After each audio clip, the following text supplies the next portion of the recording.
Assalamualaikum warahmatullahi wabarakatuh pemirsa. Selamat menyambut Tahun Baru Islam 1 Muharram 1443 Hijriah. Semoga di tahun yang baru ini kita semakin bersemangat berhijrah dengan mengamalkan nilai-nilai keimanan kita terhadap Sang Pencipta. Seperti Presiden RI Joko Widodo yang memaknai datangnya Tahun Baru Islam yang bertepatan dengan bulan kemerdekaan Indonesia ini sebagai cara agar bangsa Indonesia bersemangat berhijrah mencontoh perilaku teladan Nabi Muhammad SAW meski di masa pandemi COVID-19. Sedangkan Wapres Maruf Amin mengajak kita berhijrah dengan cara berhenti dari ketergantungan produk impor agar kita menjadi bangsa yang lebih bermartabat.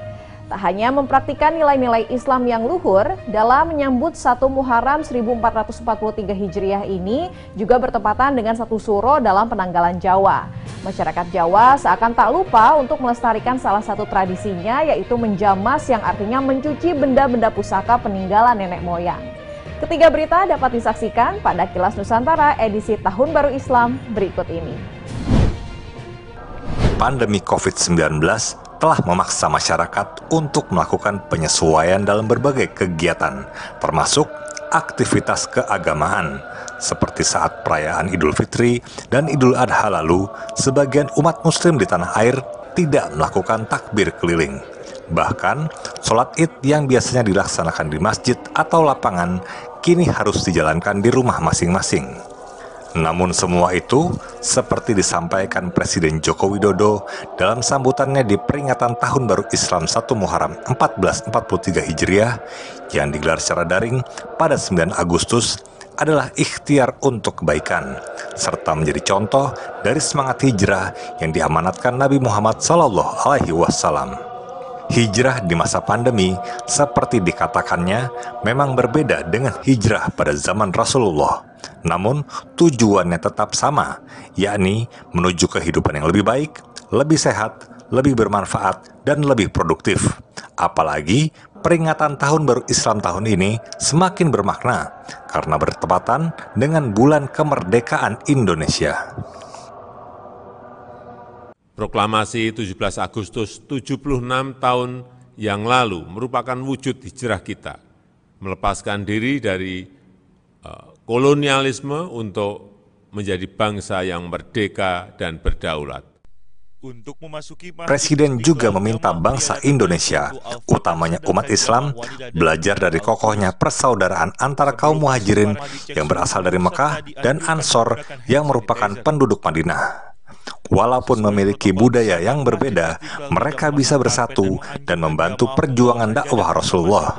Hingga akhirnya Islam berkembang pesat, hingga mampu menyebar luas dan menjadi kekuatan yang disegani di Jazirah Arab. Tim kantor berita Antara mewartakan.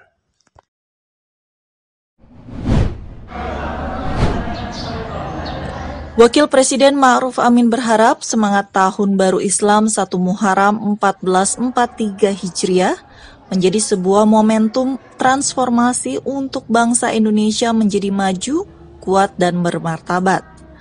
Dalam video yang dirilis pada Rabu 10 Agustus, Wakil Presiden mengingatkan semangat hijrah yang dilakukan Rasulullah dari Mekah ke Madinah memberi inspirasi untuk bangsa Indonesia agar bertransformasi menjadi lebih maju. Salah satu semangat hijrah yang dilakukan jelasnya adalah kemandirian bangsa dan masyarakat dalam berhijrah terhadap ketergantungan produk-produk impor. Kita harus berhijrah dari kemiskinan, kebodohan, dan keterbelakangan. Kita juga harus berhijrah dari ketergantungan terhadap produk-produk impor. Kita membangun kemandirian bangsa, berdikari di bidang ekonomi. Lebih lanjut, ia juga berharap semangat hijrah juga dapat mendasari penguatan ekonomi, khususnya keuangan syariah di Indonesia. Indonesia sebagai negara dengan jumlah penduduk muslim terbesar di dunia, menjadikan Indonesia berpotensi menjadi pelopor penerapan ekonomi dan keuangan syariah yang tidak hanya sesuai dengan aturan agama, melainkan juga berkeadilan, kompetitif, dan menguntungkan. Tim kantor berita Antara mewartakan.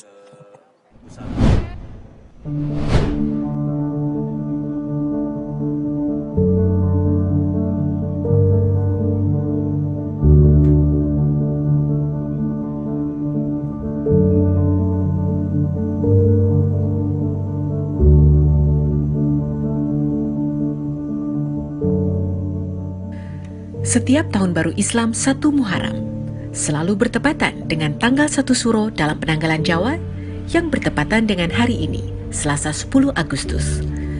Salah satu tradisi Jawa di tiap malam menjelang 1 Suro yang masih terus lestari hingga kini adalah menjamas atau mencuci benda-benda pusaka peninggalan nenek moyang. Salah satunya keris, yang konon warisan leluhur sejak abad ke-10.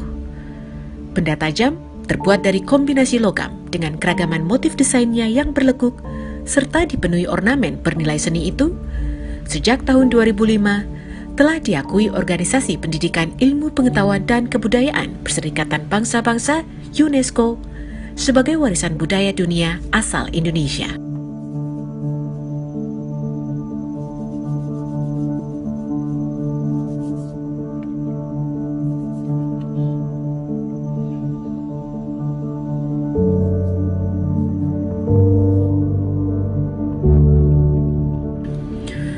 Kolektor asal Surabaya, Budi Mulyono, tadi malam menjelaskan tradisi menjamas benda-benda pusaka yang diwariskan oleh leluhurnya. Pria berusia 43 tahun itu mengundang Slamet, penjamas keris langganannya, yang didampingi seorang asisten. Ritual menjamas benda-benda pusaka tersebut tampak menggunakan kembang setaman dan membakar dupa sembari membaca mantra.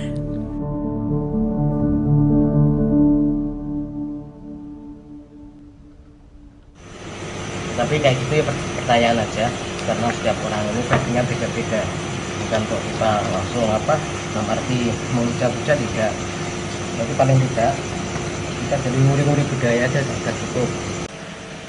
Budaya yang sangat tinggi nilai seninya kan.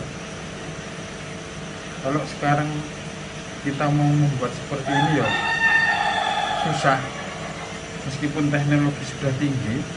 Saat ini saya kira empu-empu sekarang pun belum tentu bisa membuat keris yang indah seperti ini. Bagi Slamet, sebagai penjamas benda-benda pusaka, di era sekarang, tradisi ini lebih dimaknai sebagai nguri-uri atau merawat budaya. Benda-benda pusaka yang bisa jadi berasal dari abad ke-10 harus dirawat kelestariannya. Agar tidak rusak dan berkarat dimakan zaman, maka harus rutin dicuci dan diminyaki setidaknya setahun sekali setiap menjelang 1 Suro. Dari Surabaya, Jawa Timur, Hanif Nasrullah, Kantor Berita Antara, mewartakan.